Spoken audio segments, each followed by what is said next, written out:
Amen. Ninawasalimu katika jina la Yesu. Majina yangu naitwa Judith John toka Singida. Ninamshukuru Mungu kwenye hii semina nimeona baraka za Bwana. Ushuhuda wangu nikupe ushuhuda mzuri sana kwa mtoto wangu wa mwisho. Asoma darasa la 3. Huyo mtoto kuanzia awali alikuwa anakula nyama, alikuwa kwenye kifungo cha kutokula nyama. Kuanzia awali alikuwa anakula nyama. Nilipoanza darasa la kwanza anakula nyama. Nilipofika darasa la 2 akawa anakataa kula nyama. Lakini kuna swali moja aliniuliza. Akaniambia, mama, hivi Wakristo tunafunga? Nikamwambia ndio tunafunga. Haya, nikamweleza namna ya kufunga. Nikamwambia ukifunga uwe na malengo, sio kufunga mpaka jioni hujamwambia Mungu. Hiyo akaikamata, kumbe alikuwa na malengo. Huyo nikamana ni mtoto lakini kumbe alikuwa na jambo. Wakati ameniuliza hivyo, basi akaingia kwenye huo mfungo. Basi akitoka shuleni akirudi ile saa 5 namwambia basi kula chakula. Anasema, mama, nimefunga. Ila ikifika saa 8 uniambie nile chakula, nimefunga. Nikamwambia umefunga kwa ajili ya nini? Akaniambia nimefunga nataka niwe wa kwanza darasani.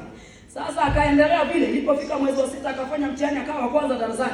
Lakini alikuwa na kifungo cha kutokula nyama. Akaendelea kukataa kula nyama. Sasa ile tuzi nimekuja hapa, mtumishi akawataja wale wasiyekula nyama. Sasa ile habari ilishanitoka, nilishasahau. Nilipotoka nje nikakumbuka, nikasema kumbe na mimi muujiza wangu huko kwa mtoto wangu. Nikasema hata neno likituma hapa na watumishi wa Mungu anaweza kula nyama. Nilipotoka hapa hao watumishi waliowekwa mahali hapa kwa huduma ya ukombozi.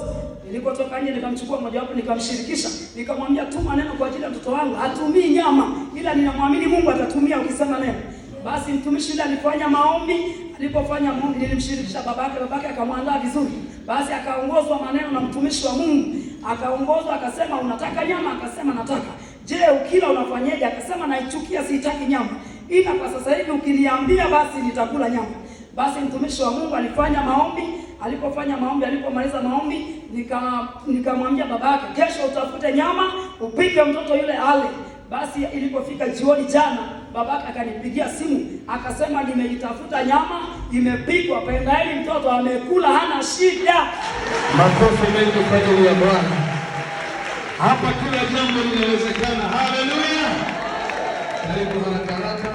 Na wale ambao wengine pia ambao mlikuwa mwezi kula vitu vyovyote, asali, maharage na nini, kama upo kimbia chap hapo, umepata neema. Karibu na